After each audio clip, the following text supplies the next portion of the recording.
Vamos a comenzar con... Son los últimos temas, ¿no? Bueno. Vamos a hablar de enfermedades reumáticas.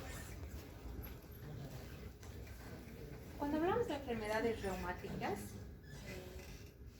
hay que reconocer que es una causa también muy importante de enfermedades reumáticas. En la población en general, ustedes van a ver que siempre estos padecimientos van a ser parte de su rutina, ¿no? Si son médicos familiares, si son internistas, si son reumatólogos, si son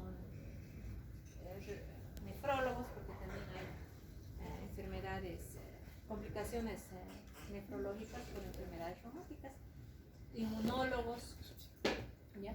Entonces, fíjense, son innumerables las enfermedades reumáticas, más de 200 padecimientos.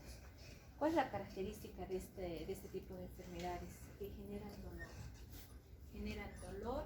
Generan discapacidad y por lo tanto alteran la calidad de vida de los pacientes.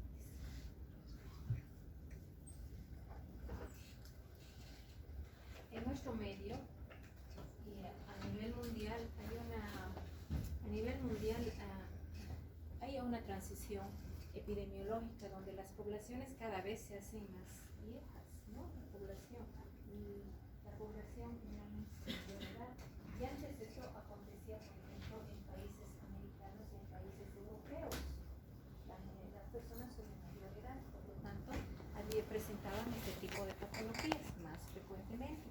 Sin embargo, se ha visto que hay una transición epidemiológica hacia este lado del mundo, hacia Latinoamérica, donde las poblaciones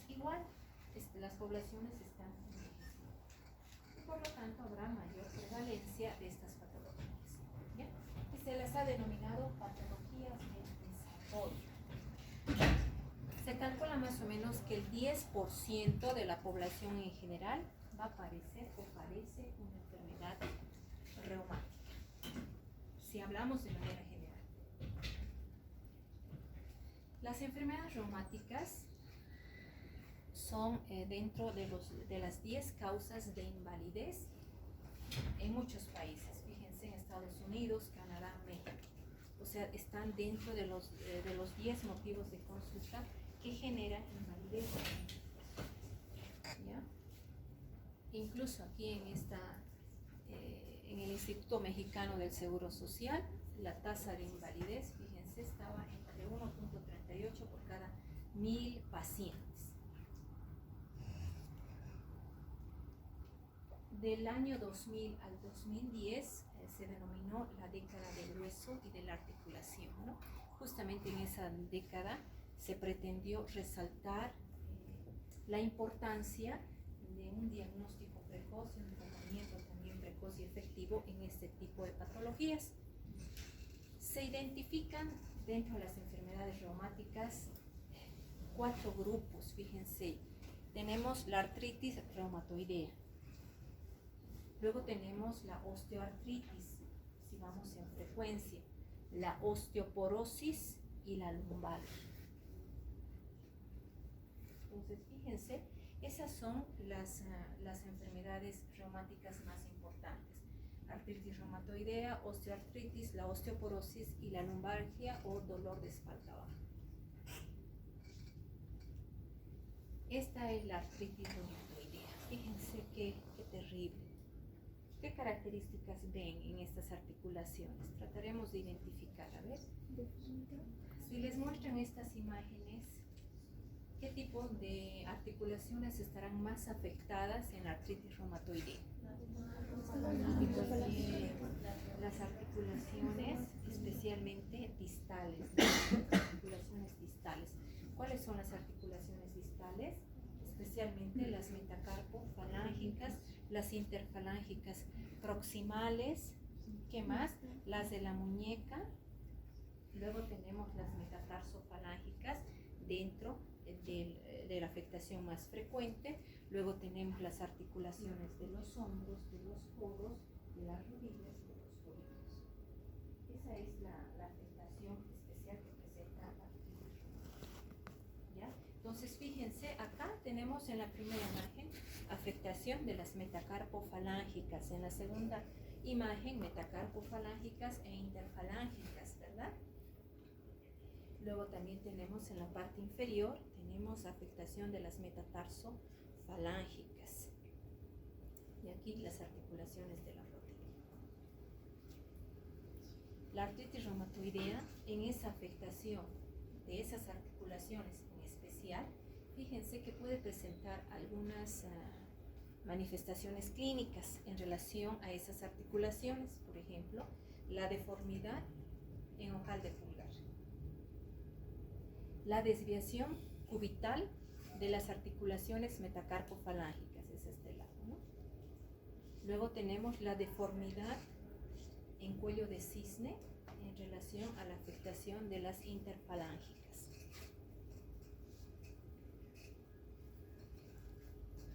Prevalencia. La prevalencia es del 0,3 al 1,5. Esta es prevalencia americana y europea, ¿no? Tenemos ahí también prevalencia a nivel de países más cercanos entre el 0,9 y el 0,45. Parece menos, ¿no?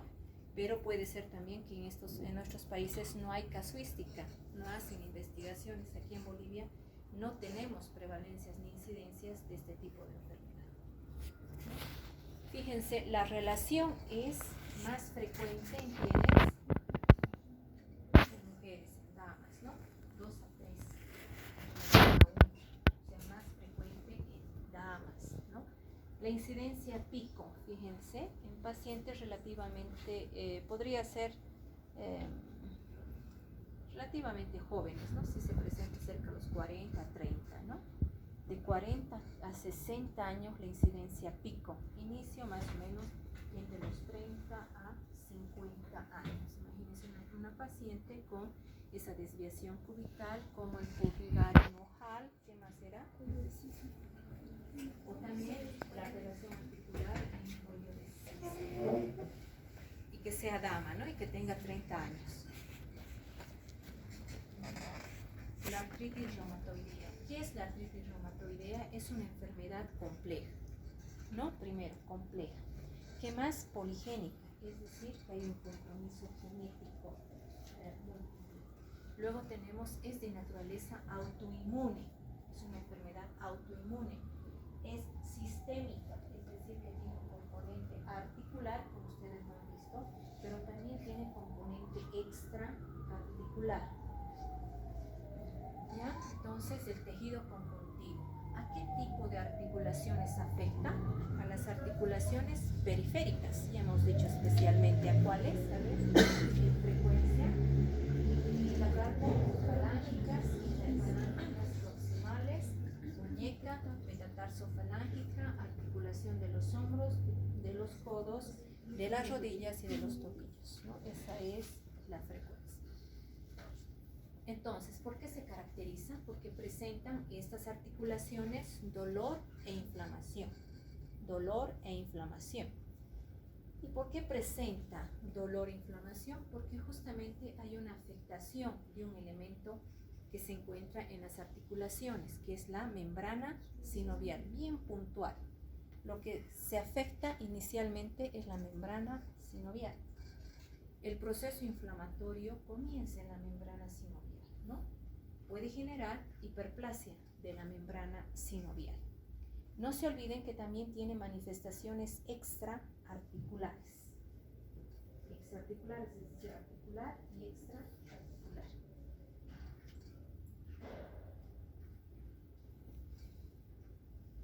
Entonces aquí tenemos la secuencia de la artritis reumatoidea, ¿no? Aquí tenemos una articulación sana, saludable, con los diferentes elementos que podemos identificar, ¿no? Aquí tenemos el cartílago, aquí tenemos el hueso, aquí tenemos la cavidad articular. Luego tenemos que el elemento más importante, que es la membrana sinovial, que aquí se afecta, ¿no? La membrana sinovial, la cavidad articular con el líquido sinovial. Fíjense, en la artritis reumatoidea hemos dicho que es una enfermedad autoinmune, crónica, compleja, progresiva, ¿verdad? Entonces, con afectación de la membrana sinovial, ¿no? Se genera una sinovitis. Y la sinovitis se caracteriza porque la membrana sinovial se encuentra inflamada. Membrana sinovial inflamada, ¿no? Y se ve que comienza a erosionar el cartílago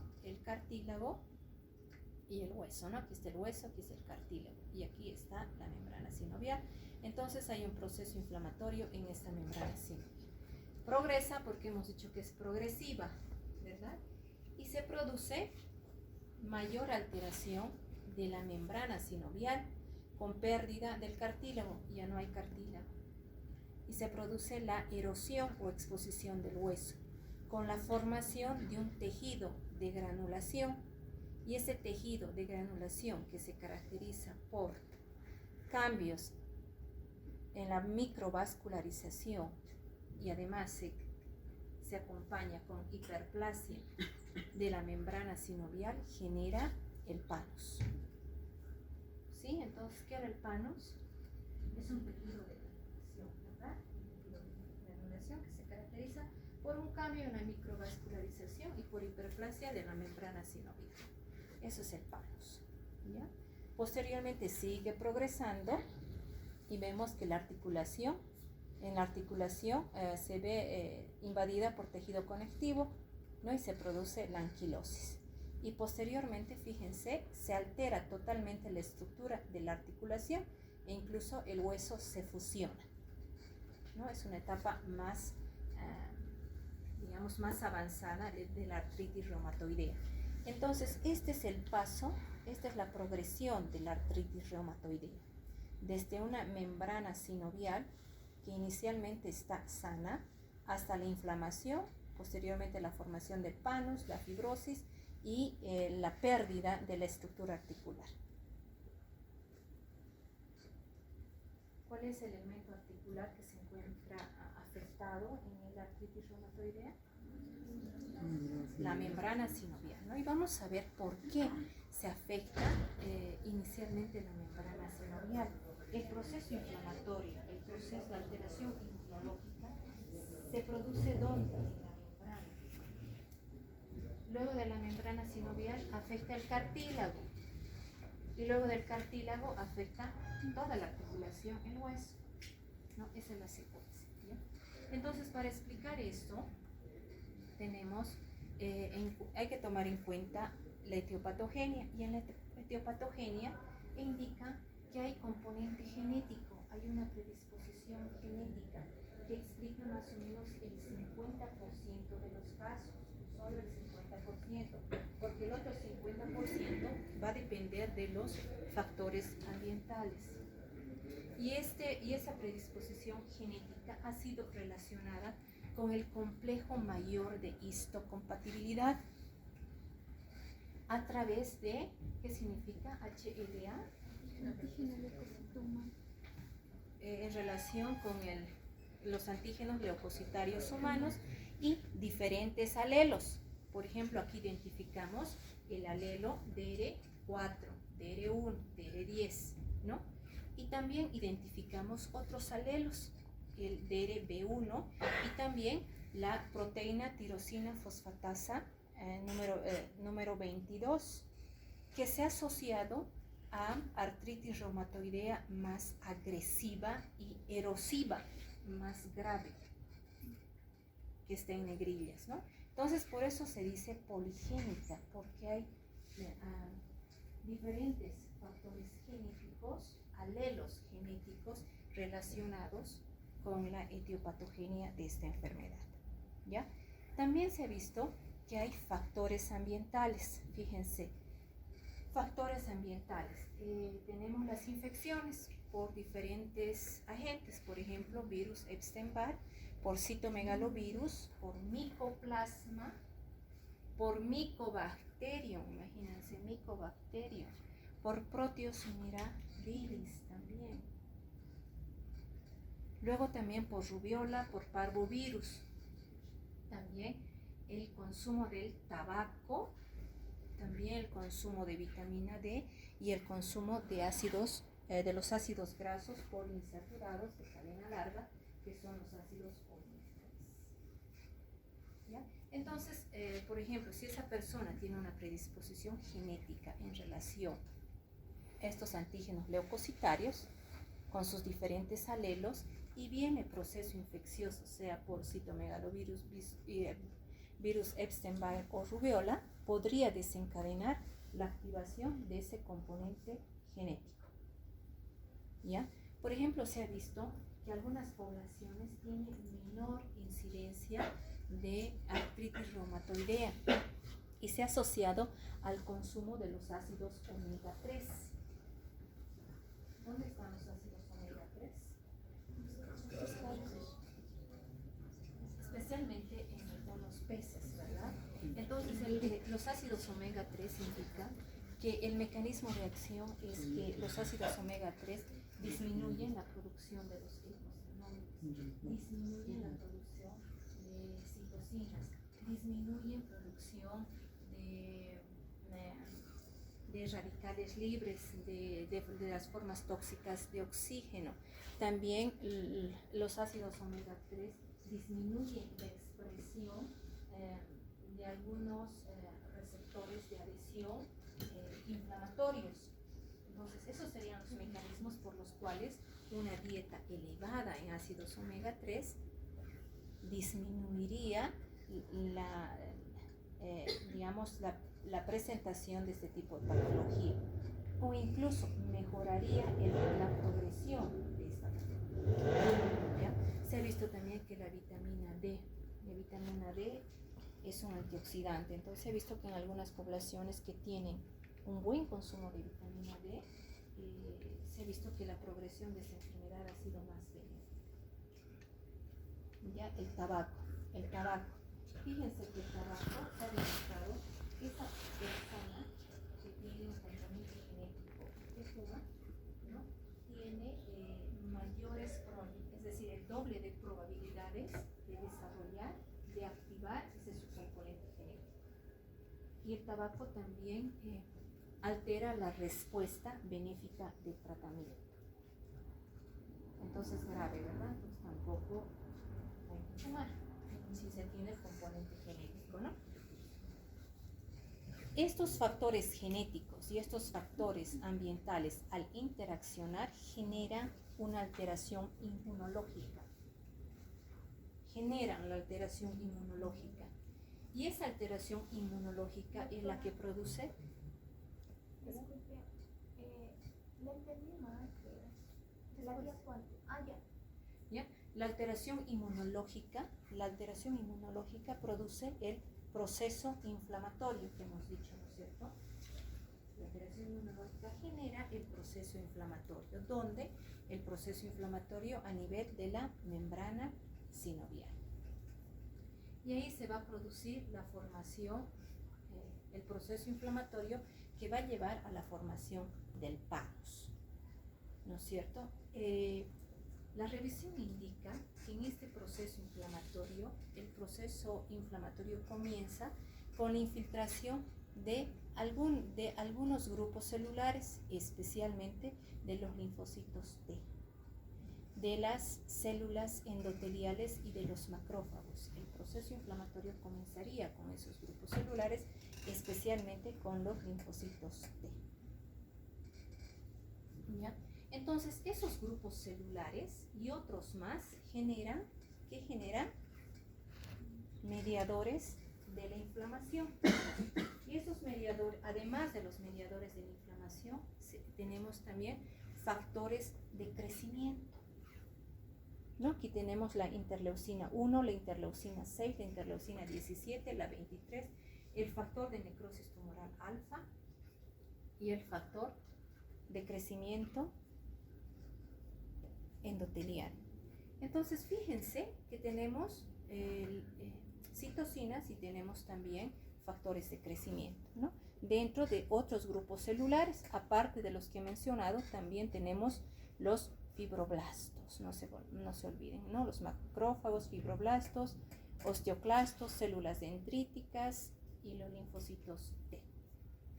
Los que inician son los linfocitos T, ¿no? Entonces tenemos que los linfocitos T, especialmente los T H17.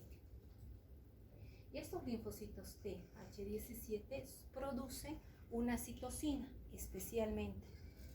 Es la citocina, la interleucina 17. Y esa interleucina 17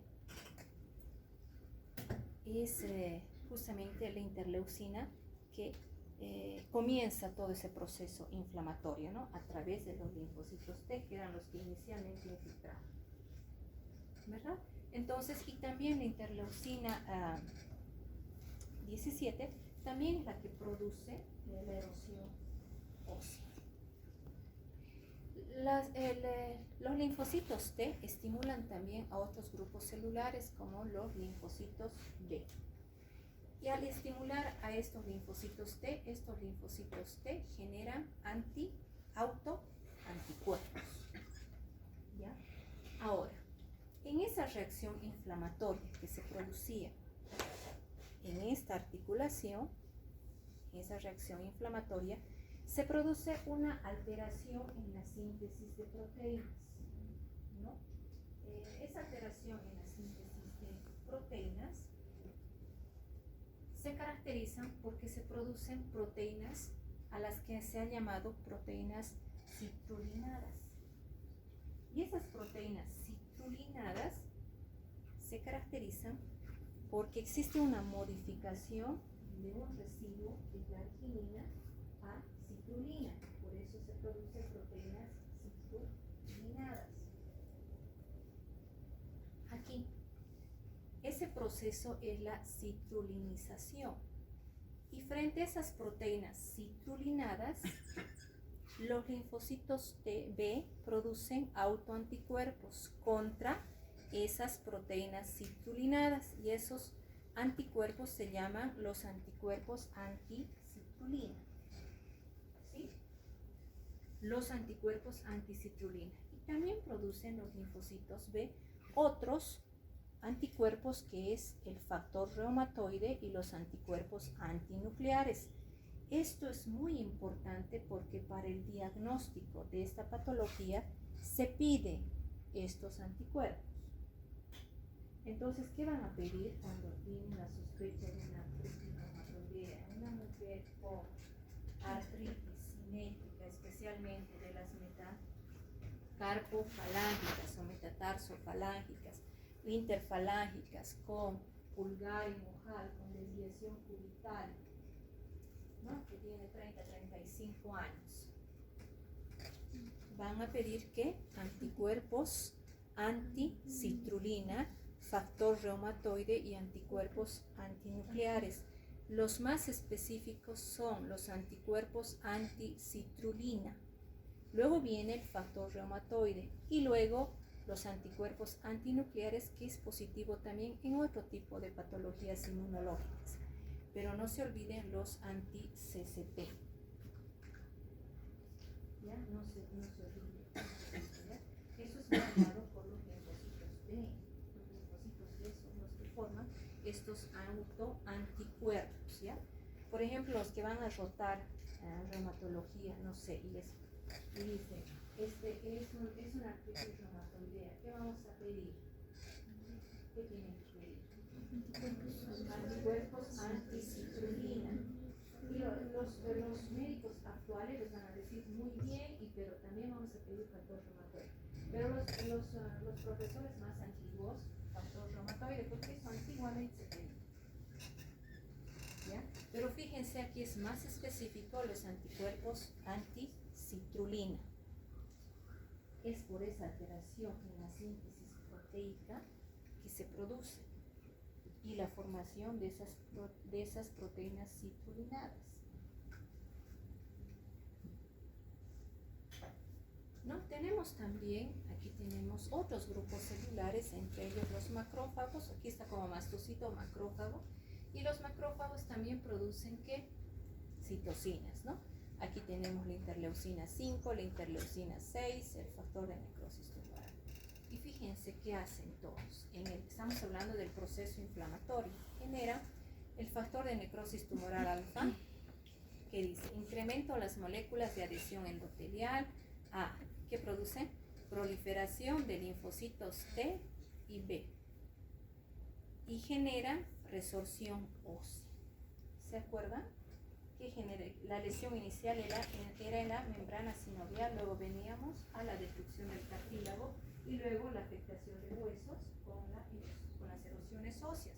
Y fíjense, el factor de necrosis tumoral produce resorción ósea y mayor liberación de interleucina 1 y 6. La interleucina 6 produce estimulación de los linfocitos T y B. Si estimula los linfocitos B, va a producir la formación de autoanticuerpos, el factor reumatoide y los anticuerpos anticitrulina, ¿no es cierto? También tenemos la interleucina 1, que aumenta el proceso inflamatorio, aumenta las metaloproteasas. Estas metaloproteasas producen resorción ósea, aumentan la maduración osteoclástica y eso también produce resorción ósea. ¿Ya? Entonces, fíjense qué interesante todo el proceso inflamatorio en esa articulación. Haciendo un resumen, podemos decir que el proceso inflamatorio comienza a través de la infiltración de un grupo celular, que es los linfocitos T. Aquí identificamos a los linfocitos T, CD4, ¿no? Luego se produce la estimulación de otros grupos celulares con liberación de diferentes mediadores y factores de crecimiento. Los linfocitos T estimulan a los linfocitos B para la producción de autoanticuerpos, que va a ser el factor reumatoide y los anticuerpos anticitrulina, y también podrían ser los no específicos, los anticuerpos antinucleares, ¿no? Eso va a generar una alteración a nivel de la articulación con la formación de ¿qué? De ese tejido de granulación. Ese tejido de granulación que se caracteriza por un cambio en la microvascularización de ese tejido asociado a hiperplasia de la membrana sinovial es el panus. Posteriormente en el panus, fíjense, se puede producir la activación de fibroblastos, y los fibroblastos pueden generar, por un lado, también, junto con los osteoclastos, pueden producir la destrucción ósea o a través de la erosión. Tenemos no se olviden que la artritis reumatoidea es una enfermedad sistémica. Tiene un componente articular y otro componente extra. La artritis reumatoidea tiene fases. La primera fase es una fase asintomática, índole genético. ¿Cuáles son los elementos que están involucrados en esta etapa? Cuando hablamos de patogenia, hablamos genético, compromiso genético. El complejo mayor de histocompatibilidad a través de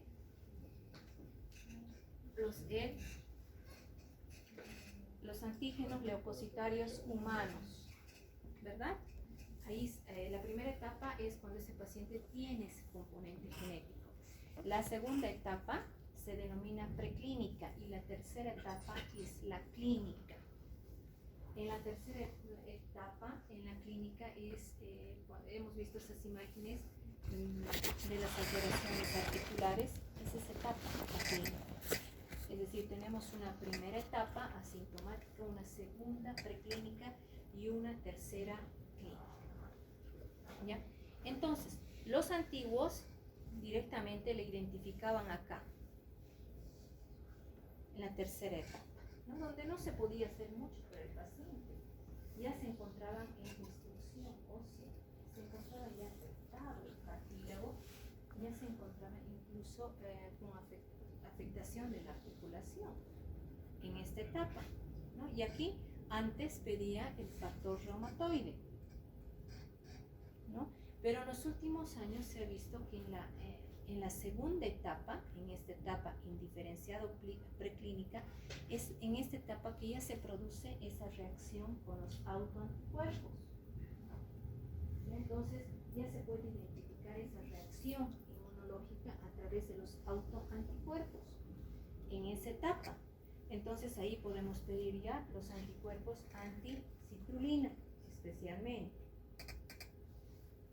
Y entonces a esta segunda etapa se la ha denominado ventana de oportunidad, porque a los pacientes que los diagnosticamos en esta etapa no había mucho que hacer, ya tenían compromiso óseo, ya tenían destrucción ósea, alteración de la articulación. ¿Qué más podíamos hacer?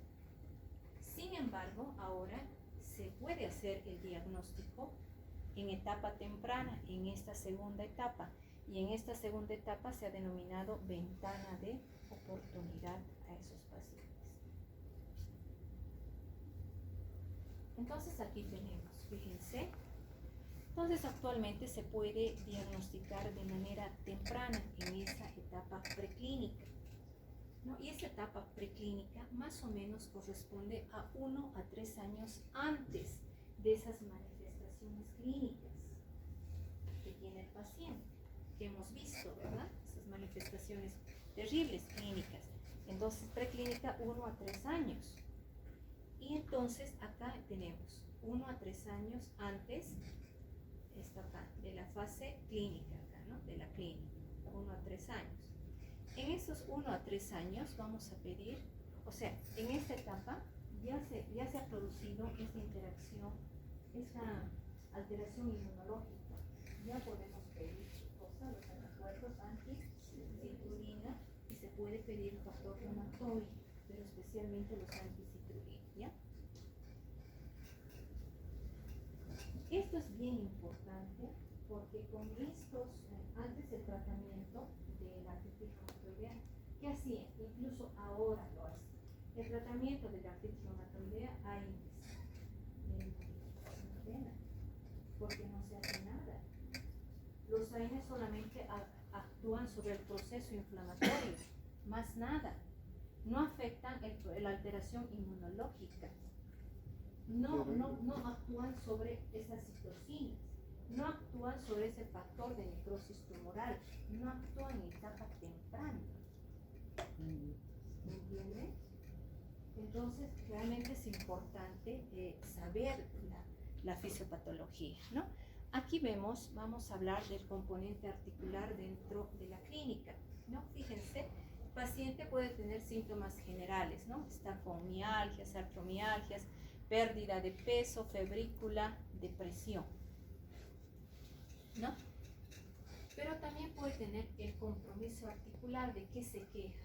De dolor articular, que es poliarticular, en varias articulaciones, generalmente simétricas a un lado y al otro. Simétricas, poliarticular, ¿no? Entonces hay dolor y se afecta, y dolor e rigidez matutina aproximadamente de 1 hora, es decir, se levanta y es muy difícil comenzar el movimiento, hay dificultad para iniciar el movimiento, ¿no? Entonces, y fíjense, y se encuentran afectadas especialmente las articulaciones pequeñas, las distales en la secuencia que hemos hecho. Las más frecuentes son las metacarpofalángicas, las interfalángicas proximales, las de la muñeca y las metatarsofalángicas. Y podemos tener en fases avanzadas, por ejemplo, el pulgar en ojal o en Z, la desviación cubital de los dedos, y la hiperextensión interfalángica proximal era los dedos en cuello de cisne. En etapa tardía, imagínense, muchos pacientes recién se hacía el diagnóstico a este nivel, donde teníamos ya la articulación alterada, ¿no? Luego tenemos otras afectaciones, por ejemplo la de la rodilla, con la presencia de un quiste que se ha llamado quiste de Baker. Cuando hablamos de la afectación de la columna, se afecta especialmente la articulación atloaxoidea a nivel de la columna, cervical, atloaxoidea, ¿ya? Después, rara vez dorsal, y no hay afectación lumbar. Luego tenemos algunas alteraciones temporomandibular con menos frecuencia, y las que se encuentran ahí. La más invalidante, la de la rodilla. Tenemos tenemos clínica extraarticular, es decir, hay un componente extraarticular. No se olviden, no solamente piensen que la artritis, la afectación es solo de las articulaciones, no es sistémico. Ese proceso inmunológico inflamatorio es sistémico. Muchos de estos pacientes, yo diría, bueno, de los que he visto, gran parte, tal vez 1 de 10 se salva, todos están donde en unidad de diálisis, están hemodializando, porque presentan falla renal. ¿Ya? El compromiso extraarticular. Dentro del compromiso extraarticular, el más importante y el que no está anotado aquí es el síndrome de Sjögren. En el 35% de los pacientes se presenta el síndrome de Sjögren, que es la manifestación extraarticular más frecuente. Se caracteriza porque el paciente presenta sequedad de mucosas, mucosa oral, a nivel de los ojos. Ese es el síndrome de Sjögren en el 35% de los casos. Luego vienen los nódulos reumatoideos. Estos nódulos reumatoideos se presentan del 20 al 30%, ¿no? ¿Y dónde se producen? En las zonas de presión, zonas de roce, codo, tendón de Aquiles, occipucio, periarticular, etc., ¿no? Luego, cuando hablamos de la clínica extraarticular, tenemos que hablar de las más peligrosas de este paciente, que este paciente puede tener. Una de las más peligrosas es la vasculitis. Esa alteración vascular que puede generar isquemia, puede generar necrosis, puede generar incluso infartos por la lesión vascular. También tenemos la pleuritis. Es otra de las complicaciones extraarticulares más graves. La siguiente es la fibrosis intersticial pulmonar. Y la siguiente es la pericarditis, no se olviden. Esas son las más peligrosas de la sintomatología o las manifestaciones extraarticulares.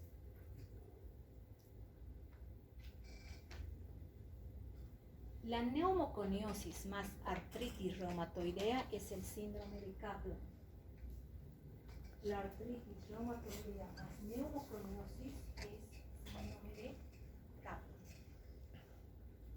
Puede haber también compromiso neurológico, asociado o no a la vasculitis o por compresión. Luego también puede haber compromiso ocular. Aquí tenemos las epiescleritis, la escleritis, etc.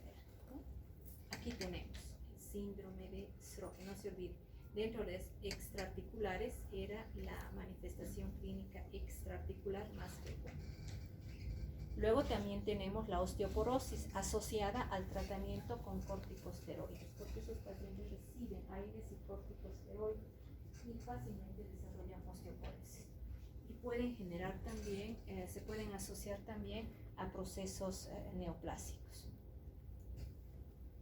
Pueden presentar un síndrome, que es el síndrome de Felty, que es artritis reumatoidea, esplenomegalia y neutropenia. Ese es el síndrome de Felty, no se olviden. Artritis reumatoidea, neutropenia y esplenomegalia. Y los pacientes hacen nefropatía. Es una pena porque esa paciente con artritis reumatoide no es muy mayor, 30-35 años, muy probablemente va a terminar en unidad de hemodiálisis, ¿no?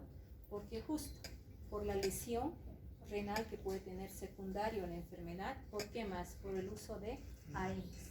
Todo el tiempo está con AINES, todo el tiempo está con corticosteroides, todo el tiempo está con inmunosupresores.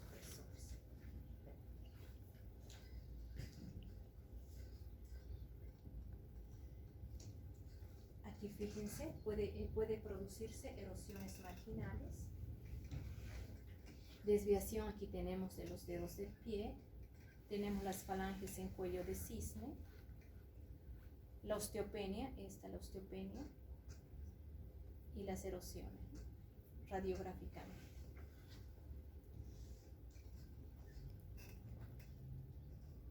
Entonces, recordando, ¿no? La artritis reumatoidea afecta a las articulaciones de forma simétrica. En la poliartritis, la artritis reumatoidea es la poliartritis más frecuente. La más frecuente es la artritis reumatoidea frente de las poliartritis. Es simétrica, ¿qué más dijimos? Simétrica, ¿qué más afecta a las articulaciones cervicales, especialmente las más pequeñas, y se acompañan con ¿qué? Con dolor y tumefacción y con rigidez matutina. Aquí tenemos los nódulos reumatoideos, fíjense. Cuando hemos dicho que la afectación, cuando se habla de columna, vamos a hablar de la articulación, ¿cuál? Atloaxoidea. En relación a la columna cervical, la columna dorsal y lumbar, dorsal rara, lumbar más rarísima. Y aquí tenemos los nódulos reumatoideos. Fíjense la vasculitis. La vasculitis puede generar, hemos dicho, isquemia, ¿no es cierto? Hasta necrosis. ¿No? Vasculitis. Hemos dicho que una de las formas más graves, ¿cuál es? La fibrosis pulmonar. ¿No? Fibrosis pulmonar.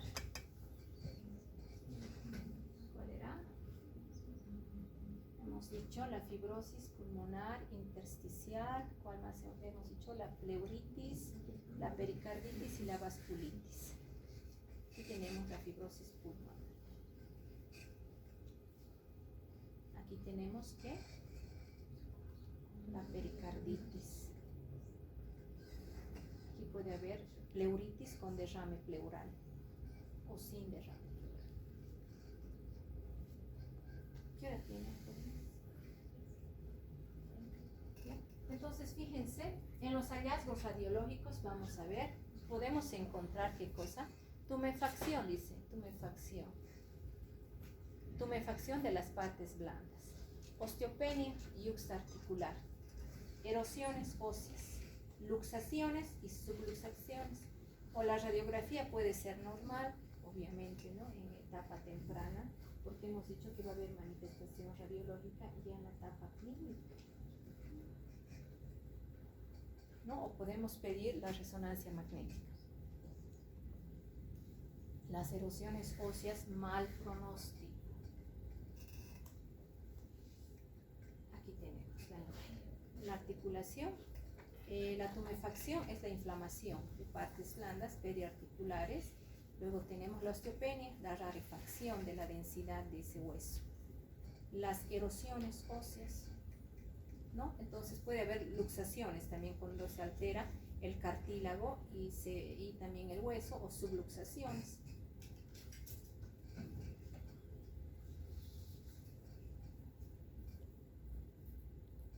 Apoyan al diagnóstico clínico, ¿no? Tenemos una sospecha clínica, pedimos una radiografía y nos están apoyando para hacer el diagnóstico.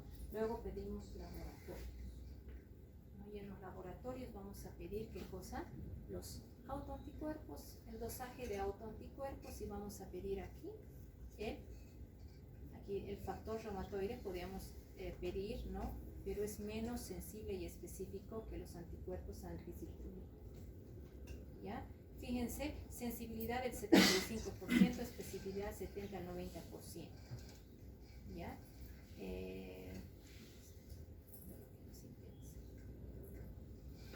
Los anticuerpos anticiclulina, anti-CCP, antipéptido cíclico citrulinato.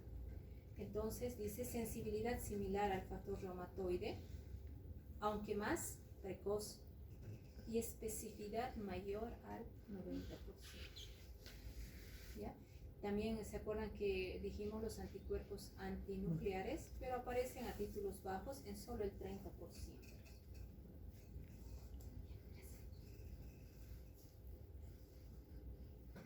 Los anticuerpos que nos interesan en la artritis reumatoidea son el factor reumatoide y los anticuerpos anticitulina.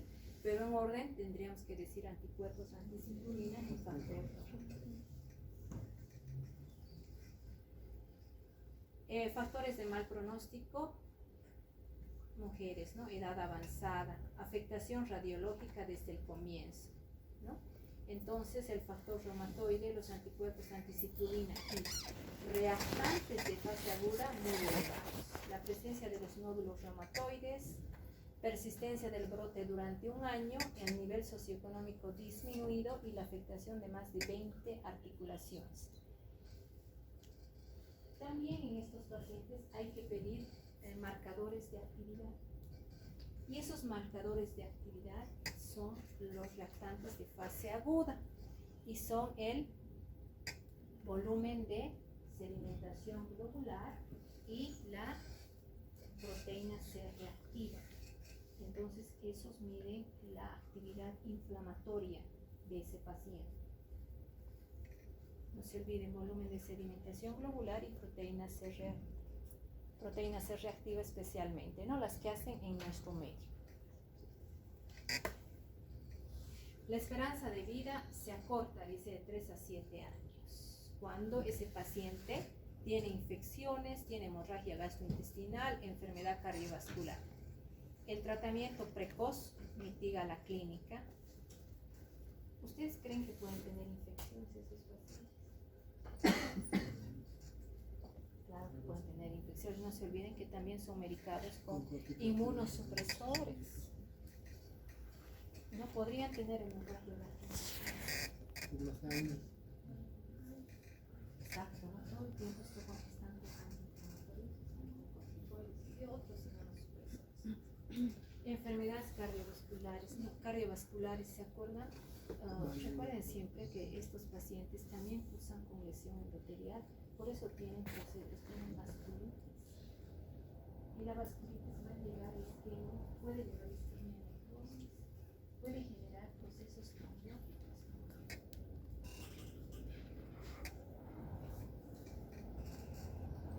Estos son los criterios. A ver, les voy a dejar un minutito para que analicen. Estos son los criterios diagnósticos ARA 1987, que son los antiguos de los profesores. A ver, ¿qué pasa?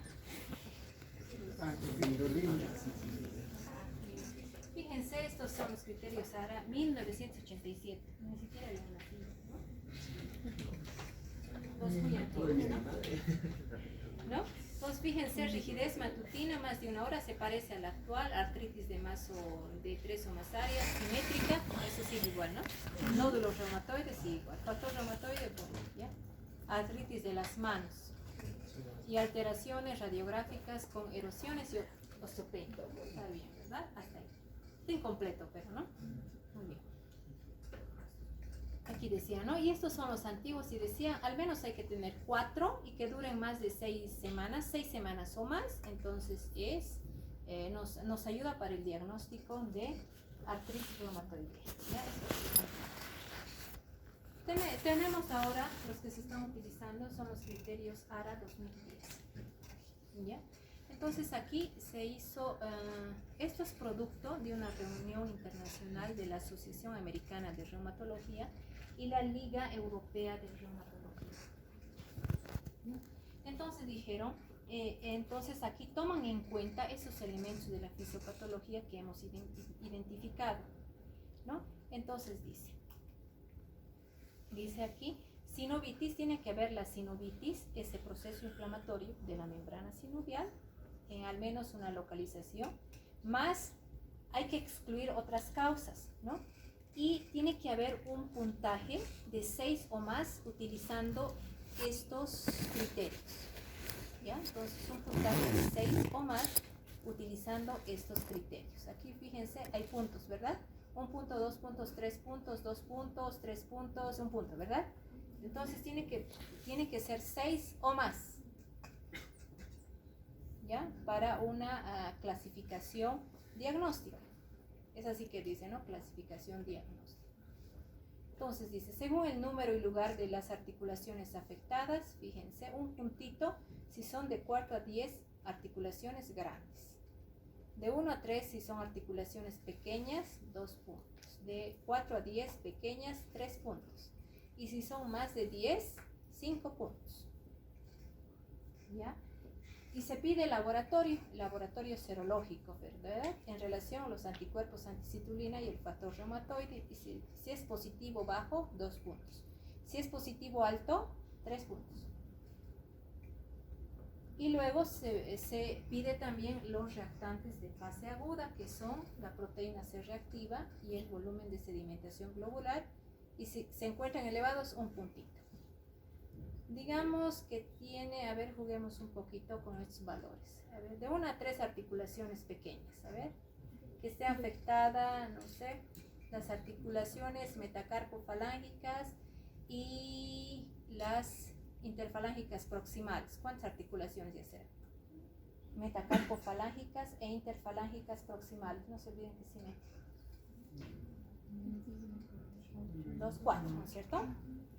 4 serían, ¿verdad? 2 puntitos, ¿verdad? Podría ser.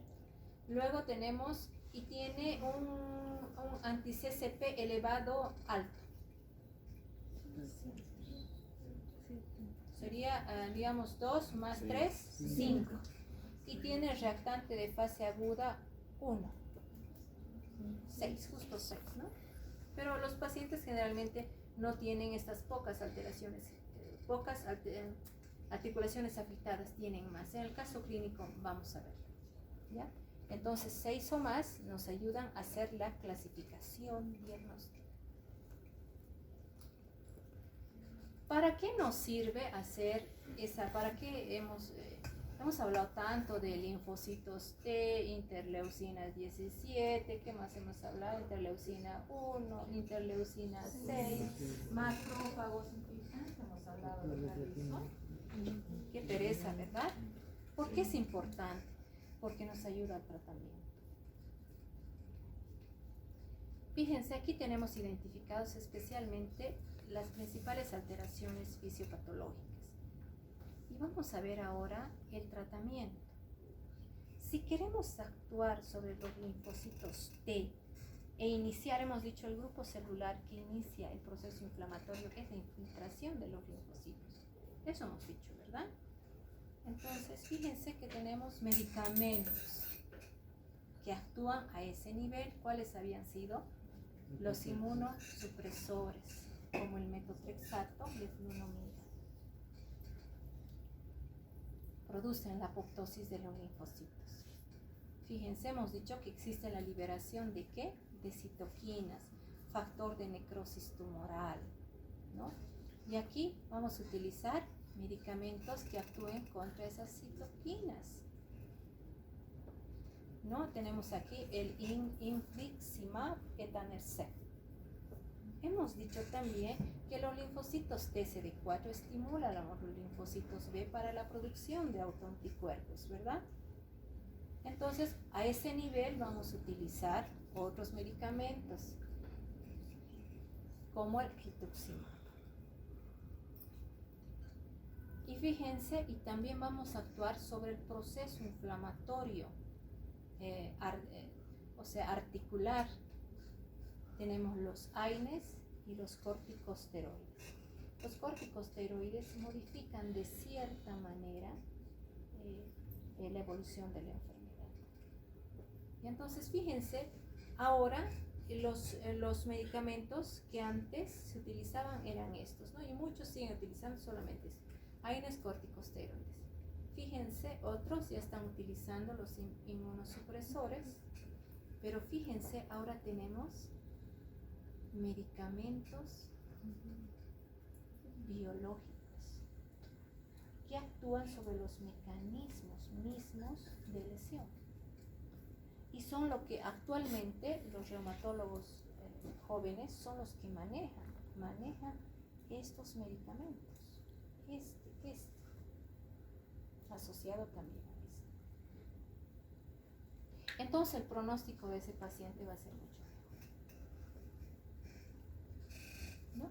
Aquí tenemos un poco el tratamiento, medidas generales, fisioterapia, AINES, sintomáticos, que no modifican la progresión, corticosteroides, sintomáticos, pero sí, de alguna manera modifican el curso. Fíjense, los fármacos modificadores de la enfermedad. Tenemos aquí los sintéticos, metotrexate, antiguos. Luego también tenemos los fármacos modificadores de la enfermedad biológicos, la terapia biológica, que actúa sobre las citoquinas, ¿verdad? Actúan sobre los autoanticuerpos, y aquí tenemos todos. Entonces, fíjense qué interesante es saber realmente la fisiopatología y no quedarse. Para ustedes es pecado que solamente piensen antiinflamatoide y AINES, incluso corticosteroides. Es un pecado, ¿no? Ustedes se van a dar cuenta, ¿verdad? Entonces, ustedes tienen que hablar ya de fármacos modificadores de la enfermedad, sintéticos y fármacos modificadores de la enfermedad biológicos. ¿Ya? Bueno, chicos, es hasta ahí. Hay que tratar de ponerle ganas nada más a esta enfermedad. Vámonos, chicos.